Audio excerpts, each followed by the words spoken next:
Bonjour, alors le but de cette vidéo, c'est de faire de l'arithmétique avec le logiciel Scratch, donc de faire des petits programmes d'arithmétique, donc des programmes simples dont le but est d'être à l'aise au niveau de la manipulation de ce logiciel Scratch.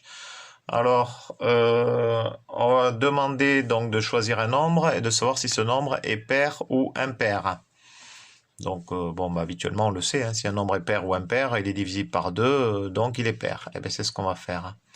Mais là, ce qui est intéressant, c'est d'utiliser le logiciel pour justement faire ce programme. Alors, événement, on commence par cliquer sur le petit drapeau, c'est le lancement du programme. Bon, on pourrait dire cliquer sur la touche espace ou autre. Bon, habituellement, on fait toujours avec le petit drapeau. Donc, choisir un nombre, je vais dans demander. Donc ici, on va dire choisir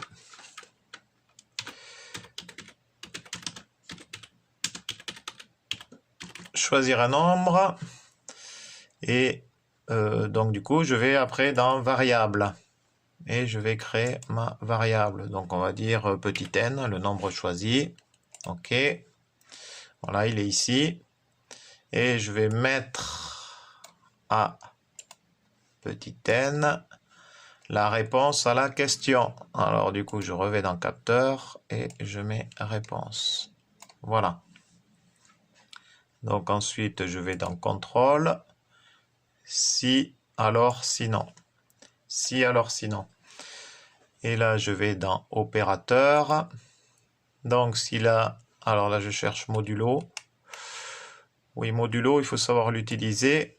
En fait, modulo, c'est quoi? Ça nous donne le résultat de la division euclidienne. Alors, ça veut dire que si je prends ma variable n modulo 2, donc ça va me calculer le résultat de la division euclidienne de n par 2. Et si ce résultat égale 0, hop, c'est-à-dire que n est divisible par 2. Donc n est pair. Donc là égale 0, je mets. Voilà. Donc si n est divisible par 2, pourquoi si n est divisible par 2? Parce que j'ai mis 0, donc le reste égale 0. Eh bien on peut dire que,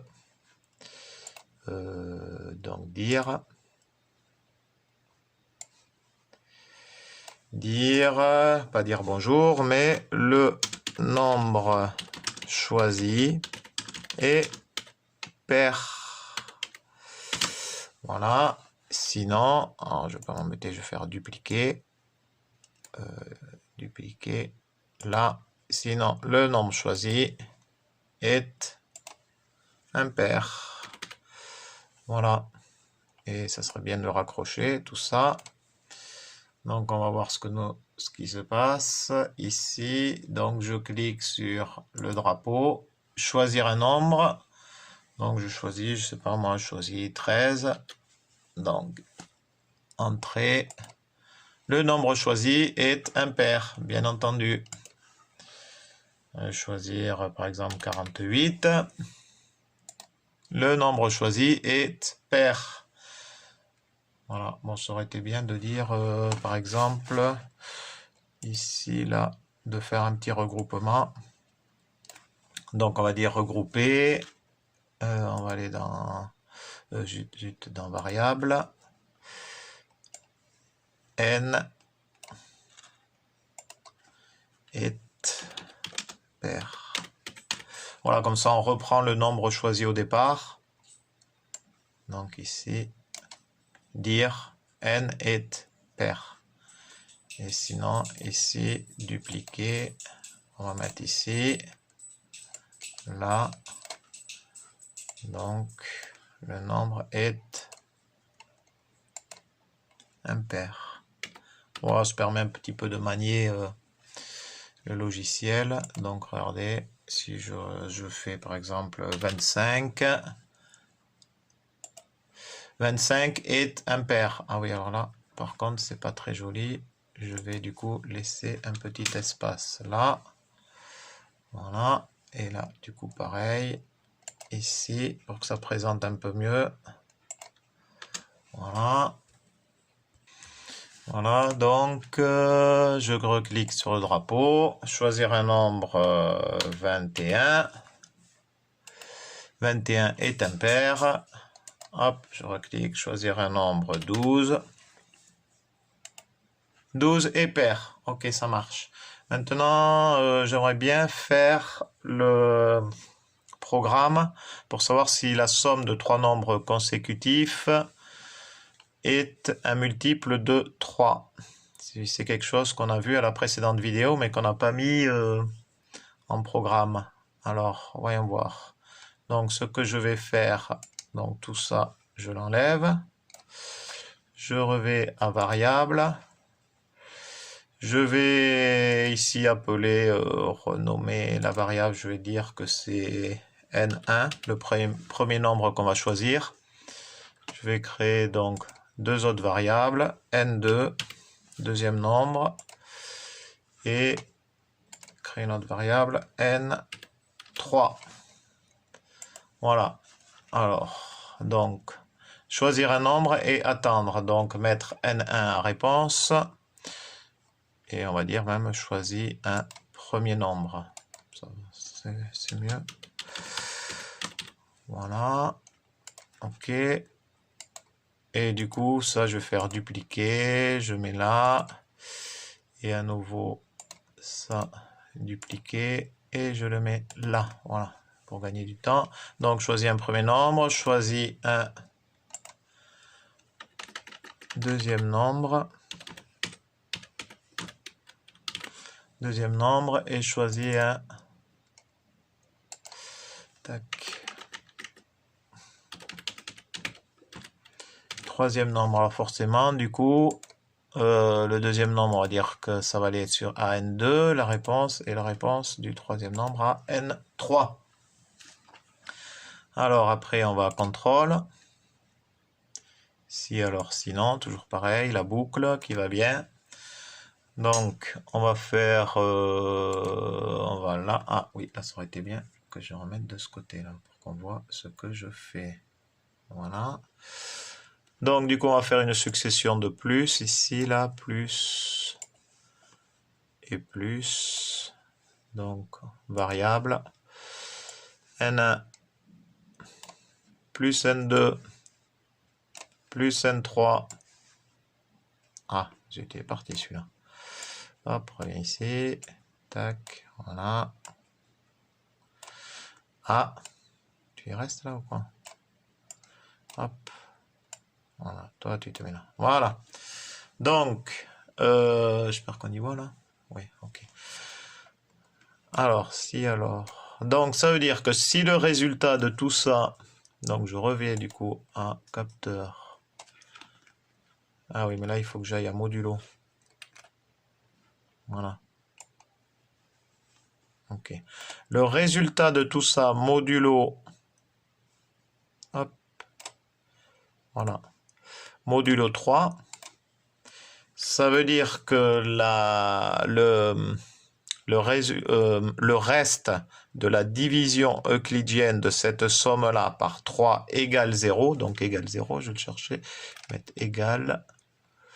Il est au moins égal. Ah voilà. Mais toujours 50, c'est 0 ici. Donc tout ça égale 0. Hop. Voilà. Hop, on va mieux voir comme ça. Ok. Si tout ça égale à 0, ça veut dire que je vais dire... Donc dire... Apparence... Dire... Hop. La somme de ces trois nombres est un multiple de 3. Voilà. Donc, dupliquer. Hop. Sinon, dire la somme de ces trois nombres n'est pas,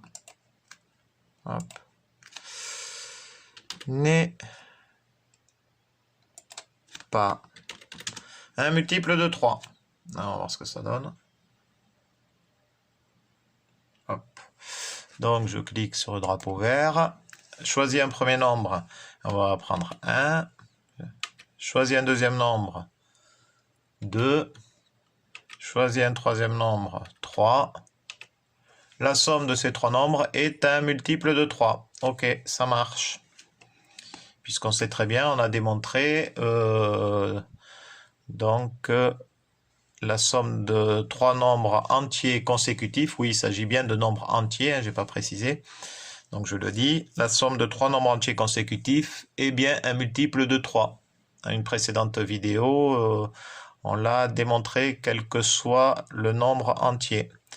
Donc on peut faire donc entrée, par exemple 125, entrée, 126, entrée, 127, entrée. La somme de ces trois nombres est un multiple de 3. Maintenant, on va faire autre chose. On va faire 25 plus 60 plus 126. Et là, la somme de ces trois nombres n'est pas un multiple de 3. Voilà. Donc, on va passer maintenant au nombre premier, parce que je n'ai pas parlé des nombres premiers. Oui, en fait, j'en ai pas parlé dans les vidéos où je parlais d'arithmétique. Sinon, vous savez ce que c'est qu'un nombre premier, mais je préfère le rappeler. Un nombre premier admet deux diviseurs et uniquement deux. 1 est lui-même. C'est pourquoi d'ailleurs le chiffre 1 n'est pas un nombre premier puisqu'il n'admet qu'un seul diviseur, bien qu'il admette donc 1 est lui-même, mais il n'admet qu'un seul diviseur. Donc le premier de tous les nombres premiers, c'est 2. D'ailleurs, 2 est le seul nombre qui est pair sur la liste infinie des nombres premiers. Alors voilà comment j'ai bâti ce programme. Donc toujours pareil. On clique sur... Oh là là, mon stylo. Voilà. On clique donc sur le drapeau, on choisit un nombre. Donc je choisis ce nombre, je le mets en réponse. ND, c'est le nombre de diviseurs. Et D, c'est le premier diviseur qu'on va utiliser. Donc on va d'abord diviser par 1. Donc là, on va faire la boucle, on va répéter n fois. Si j'ai choisi 5, eh ben, on le répétera une fois, deux fois, trois fois, quatre fois, 5 fois, jusqu'au nombre choisi. N modulo D, ça veut dire que le reste de la division euclidienne par D, si ce reste est égal à 0. Donc là, dans un premier temps, D égale 1. À ce moment-là, on va ajouter 1 au nombre de diviseurs, qui pour l'instant est égal à 0. Et ensuite, on ajoutera 1 au diviseur, c'est-à-dire qu'après, on va au deuxième passage, on ne divisera plus par 1, mais on divisera par 1 plus 1, c'est-à-dire 2, puisqu'on a ajouté 1. Et donc, si le reste est égal à 0, eh bien, on ajoutera 1 de plus au nombre de diviseurs, ce qui fait qu'on avait 1, eh bien, on aura cette fois 2, etc., etc. Et donc, si le nombre de diviseurs est égal à 2, je demande au chat donc de dire que ce nombre est un nombre premier. Sinon, ce nombre n'est pas un nombre premier. Donc, on va voir ça tout de suite. Donc, il nous demande de... Alors, voilà, je clique sur le drapeau. Il nous demande de choisir un nombre. On va choisir 13. On sait que 13 est un nombre premier, puisque vous êtes censé connaître tous les nombres premiers jusqu'à 100. Donc, voilà, 13 est un nombre premier. Effectivement, on voit ici, il a deux diviseurs. Mais on va choisir un autre, par exemple 25. On sait très bien que 25 n'est pas un nombre premier puisqu'il est divisé par 1 par lui-même, mais aussi par 5. Donc il a au moins 3 diviseurs. 25 n'est pas un nombre premier. Voilà, nombre de diviseurs 3 supérieur à 2. Donc 25 n'est pas un nombre premier. Choisissons par exemple un autre. Donc je clique, on va choisir par exemple 259. Alors 259, déjà c'est pas un nombre pair, donc si ça avait été un nombre pair, on se pose pas de question, tous les nombres pairs à part le 2 ne sont pas des nombres premiers, puisque déjà ils sont divisibles par 2. Sauf le 2, je dis bien, sauf le chiffre 2 qui est bel et bien un nombre premier. Ok, donc ensuite ce que je peux faire, je vais additionner tous ces chiffres-là, les chiffres de ce nombre. Donc 9 et 5, 14 et 2, 16. Ensuite 16, je vais additionner 1 et 6. 1 et 6, 7. Donc 7 n'est pas dans la table de 3. Donc là, c'est pas divisible par 3. Ce n'est pas divisible par 5 non plus parce que ça ne se termine pas par 0 ou 5. Ce n'est pas divisible par 11. Voilà, donc on aurait tendance à dire que 259 serait un nombre premier. On va voir. Et non, pourtant, vous voyez, 259 n'est pas un nombre premier, puisque 259 admet d'ailleurs 4 diviseurs. Voilà. Donc vous voyez, des fois c'est un peu trompeur. On se dit, tiens, on va diviser par 2. On va voir si c'est divisible par 2, par 3, par 5, par 11. On fait les premiers. Et puis on se dit, bon, allez, hop. Si jamais, effectivement, il n'est pas divisible, c'est un nombre premier, ben vous voyez, non. Parce qu'en fait, il admet d'autres diviseurs. Donc vous voyez, ce logiciel est sympathique. Donc je vous l'ai mis là comme ça, sinon ça aurait été un peu long si je l'avais fait en direct. Mais voilà pour ce qui est de l'arithmétique avec le logiciel Scratch. Bonne journée, Ali Chat.